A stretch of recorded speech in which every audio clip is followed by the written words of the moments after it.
নবম এবং দশম শ্রেণীর শিক্ষার্থীদের শুভেচ্ছা। আজকে তোমাদের আমি রসায়ন বইয়ের দ্বিতীয় অধ্যায় পদার্থের অবস্থা এর কিছু গুরুত্বপূর্ণ বিষয় নিয়ে বিস্তারিত আলোচনা করব। আমাদের সেই আলোচ্য সূচির ভিতরে রয়েছে কণার গতিতত্ত্ব, পদার্থের অবস্থা, ব্যাপন ও নিঃসরণ এবং মোমবাতির প্রজ্বলন। তো যে বিষয়টি প্রথমে আলোচনা করব সেটি হলো এই দুটিকে একত্রে, যে কণার গতিতত্ত্ব এবং পদার্থের অবস্থা। মূলত যে কণার গতিতত্ত্বটা কি?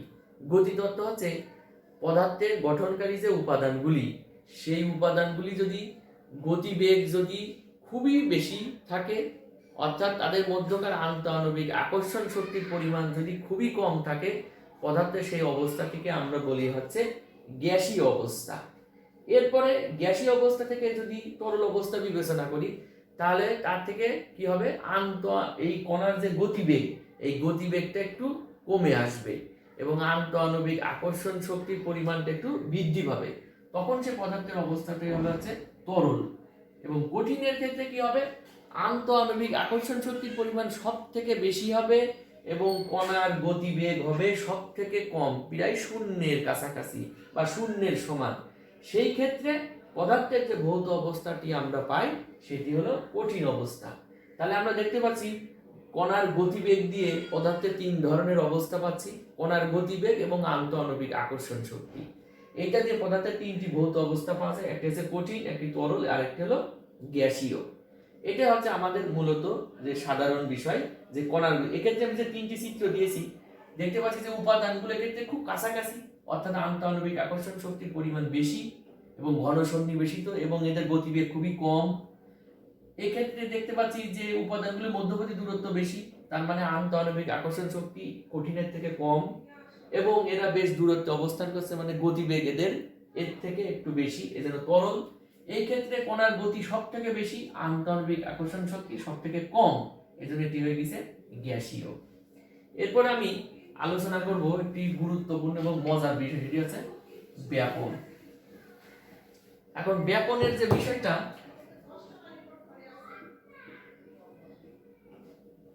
ব্যাপনের জন্য তোমরা একটু ভিডিও একটা দেখো। এক্ষেত্রে দুটি পাত্র নেওয়া হয়েছে। এই দুটি পাত্রের ভেতরে একটাতে আছে গরম পানি আর একটাতে আছে ঠান্ডা পানি নেওয়া হয়েছে। তো গরম পানি এবং ঠান্ডা পানির ক্ষেত্রে মজার একটি বিষয় হলো যে এই ব্যাপন কিন্তু তাপমাত্রার উপরে নির্ভরশীল। ব্যাপন এখন তাপমাত্রার উপরে নির্ভরশীল, এই কথা বলছি না, মানে তাপে এর হার বৃদ্ধি পায়। এখন আমরা জানবো যে ব্যাপন কাকে বলে। এই ভিডিওটা থেকে আমরা মোটামুটি ব্যাপন কাকে বলে এটা আমরা বলতে পারি।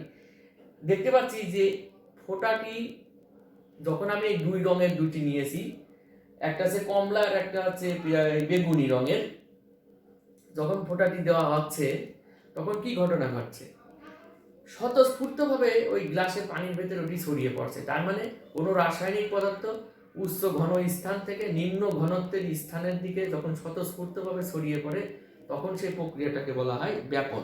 তার মানে ওই যে পাত্রের মধ্যে যে প্রথমে রঙের যে ফোঁটাটা দেওয়া হয়েছিল, এই রঙের ফোঁটাটা নিশ্চয় এই রঙের, এই ক্ষেত্রে রঙের ঘনত্ব বেশি ছিল, কিন্তু যখনই ওই গিলাসের পানির ভিতরে পড়ছে, এটা কি হয়ে যাচ্ছে, আস্তে আস্তে আস্তে ছড়িয়ে পড়ছে, মানে ঘনত্ব কমে আসছে। তার মানে উচ্চ ঘনত্বের থেকে নিম্ন ঘনত্বের দিকে, মানে নিম্ন ঘনত্ব মানে আগের দিকে আবার কোনো শুধু পানি ছিল, তো অন্য কোনো রং ছিল না, এই জন্য একটু ছড়িয়ে পড়ছে। তার মানে ব্যাপন একটি স্বতঃস্ফূর্ত প্রক্রিয়া, মানে কোনো রাসায়নিক পদার্থ নিজে নিজে এক স্থান থেকে আরেক স্থানে ছড়িয়ে পড়ে, সেটাকে আমরা বলি ব্যাপন। আরেকটি পরীক্ষা তোমাদের বইয়ে রয়েছে, একটি কাচের টিউব যা দুই পাশ উন্মুক্ত। তোমরা একটু খেয়াল করো, এই টিউবের দুই পাশে কিন্তু তুলা দেওয়া রয়েছে এবং এক পাশে হাইড্রোক্লোরিক অ্যাসিড দেওয়া হচ্ছে আর এক পাশে হচ্ছে অ্যামোনিয়া দেওয়া হচ্ছে। কিছুক্ষণ পরে দুইটার একটি গ্যাস পরস্পরের মুখোমুখি এসে একটা জায়গায় এসে মিলিত হচ্ছে এবং ওখানে অ্যামোনিয়াম ক্লোরাইডের সাদা ধোঁয়া উৎপন্ন হচ্ছে। তার মানে যে অ্যামোনিয়াম ক্লোরাইডের সাদা ধোঁয়াটা কিভাবে হয়েছে, দুটি ভিন্ন রাসায়নিক উপাদান পরস্পরের সাথে বিক্রিয়া করে ক্ষেত্রে অ্যামোনিয়াম ক্লোরাইডের একটি সাদা ধোঁয়া উৎপন্ন হয়েছে। তার মানে এটি একটি ব্যাপন প্রক্রিয়া, স্বতঃস্ফূর্ত। এবার আমি তোমাদের নিঃসরণ নিয়ে একটু আলোচনা করব। নিঃসরণ এবং ব্যাপন, এটা নিঃসরণটা হচ্ছে ব্যাপন, যেহেতু বললাম যে স্বতঃস্ফূর্ত প্রক্রিয়া, মানে রাসায়নিক উপাদানটা নিজে নিজেই তার উচ্চ ঘনত্ব থেকে নিম্ন ঘনত্বের দিকে ছড়িয়ে পড়বে। আর নিঃসরণের ক্ষেত্রে না, নিজে নিজে না, বাইরে থেকে বল প্রয়োগ করতে হবে কার উপরে, ওই পদার্থটা যেই স্থানে রয়েছে, সেটা কোনো পাত্র হতে পারে। যেমন আমরা সিরিঞ্জের মধ্যে পানি নিয়ে, সিরিঞ্জের মুখ যতই খোলা থাক না কেন পানি কিন্তু বের হয় না। এখন যদি আমরা বল প্রয়োগ করি, সরু ছিদ্রপথ দিয়ে পানি দ্রুত বের হয়ে যায়, তাহলে এই প্রক্রিয়াটা হবে হচ্ছে আমার নিঃসরণ প্রক্রিয়া। অর্থাৎ কোনো স্থান থেকে কোনো রাসায়নিক পদার্থ বাহ্যিক বল প্রয়োগের কারণে যদি এক স্থান থেকে আর এক স্থানে যদি ছড়িয়ে পড়ে, তখন সেটাকে আমরা বলি হচ্ছে নিঃসরণ। এরপরে আমি যে বিষয়টি আলোচনা করব সেটি হলো মোমবাতির প্রজ্বলন। তো মোমবাতির প্রজ্বলন, আমি এটাই চিত্র তোমাদের অঙ্কন করি, তাহলে তোমরা বুঝতে পারবা।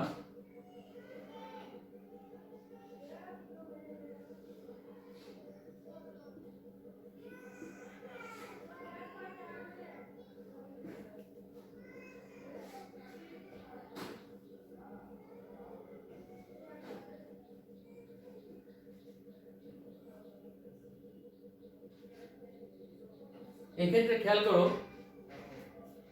ক চিত্র এবং খ চিত্র। মোমবাতির প্রজ্বলন, মোমবাতির এই প্রজ্বলন, এই টপিকসটার ক্ষেত্রে আমরা মোমবাতি পদার্থের যে তিনটি অবস্থা, একটি মোমবাতিকে যদি জ্বালানো হয় তার সবগুলো অবস্থা আমরা বুঝতে পারি। প্রথমত মোমবাতিটিকে যখন জ্বালানো হয় তখন তার একটা দৃঢ় আকৃতি ছিল, অর্থাৎ কঠিন অবস্থা। যখন এক্ষেত্রে একটি সুতার কাছে যখন ম্যাচ দিয়ে আগুন দেওয়া হবে তখন এটি জ্বলতে থাকবে, ফলে কি হবে, মোমবাতি কিছু অংশ তরলে পরিণত হবে, তার মানে আরেকটি ভৌত অবস্থা পেলাম, কঠিন থেকে তরল। সেই মোমের কিছু অংশ আবার বাষ্পে পরিণত হয়, বায়ুর অক্সিজেনের সাথে বিক্রিয়া করে কার্বন ডাই অক্সাইড এবং জলীয় বাষ্প উৎপন্ন করবে, এবং তরল মোমের কিছু অংশ জমা হবে, কিছু অংশ বাষ্পীভূত হয়ে ভিন্ন রাসায়নিক পদার্থ হিসেবে এখান থেকে উড়ে চলে যাবে। তার মানে একটা প্রথমে কঠিন, কিছু অংশ তরল যেটা নিচের দিকে জমা হয়েছে, আবার আর কিছু নিঃশেষ হয়ে যাচ্ছে। নিঃশেষ কোথায় যাচ্ছে, সে গ্যাসীয় অবস্থায়। এখন গ্যাসীয় অবস্থায় এক্ষেত্রে আমার মোমটা বায়ুর অক্সিজেন দ্বারা, মোমের যে বাষ্প প্রথমত বায়ুর অক্সিজেনের সাথে বিক্রিয়া করছে, তাহলে মোমের বাষ্প আরেকটি ভৌত অবস্থা মোমের, আর ওই বাষ্প বায়ুর অক্সিজেনের সাথে বিক্রিয়া করে কি কি উৎপন্ন করছে, কার্বন ডাই অক্সাইড এবং জলীয় বাষ্প। আর মোমের উপাদান কি, মোম হচ্ছে একটি হাইড্রোকার্বনের মিশ্রণ। হাইড্রোকার্বন মানে কি, কার্বন এবং হাইড্রোজেনের, তোমাদের একটু সংক্ষেপে বলি, তোমরা এটা পরবর্তীতে আরো জানবা। কার্বন এবং হাইড্রোজেনের সমন্বয়ে গঠিত এক ধরনের জৈব যৌগকে আমরা, সেটা হলো মোম। এর ভিতরে মূল উপাদান থাকে কার্বন, হাইড্রোজেন, আরো কিছু উপাদান থাকে। যাই হোক, বায়ুর অক্সিজেন দ্বারা প্রজ্বলিত হয়ে কি উৎপন্ন হবে, carbon die oxide gas plus জলীয় বাষ্প। তার মানে এই প্রজ্বলনের মাধ্যমে মোমবাতির তিনটি ভৌত অবস্থা, কঠিন, তরল এবং গ্যাসীয়, সেটা আমরা দেখতে পারলাম। আর একটা জিনিস জানবো, এই যে মোমবাতি নিঃশেষ হয়ে যাচ্ছে,